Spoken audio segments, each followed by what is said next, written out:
நீதிமன்றத்துல மாண்புமிகு நீதியரசர்கள் பிரபாகர் அவர்கள் 2 பேரும் கேட்டுக்கிறாங்க ராமகிருஷ்ணன் அவர்கள். ஏங்க அவருக்குள்ள ஏற்றுறது இவருக்குள்ள ஏற்ற வேண்டியதாங்க.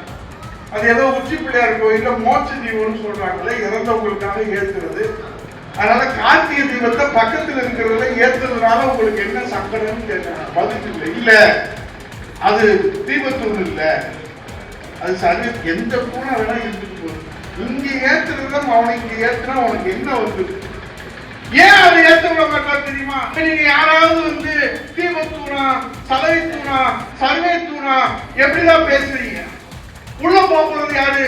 நேருவா இவரா அவரான்னு நீங்க பேசல. ஏன்னா அங்க 1088 கோடி அடிச்சு வச்சிருக்காங்க. நீங்க அதை மறக்கணும். அப்பனா பிரச்சனையை திசை திருப்பணும். அதனால எடுத்தார் தீபத்தை.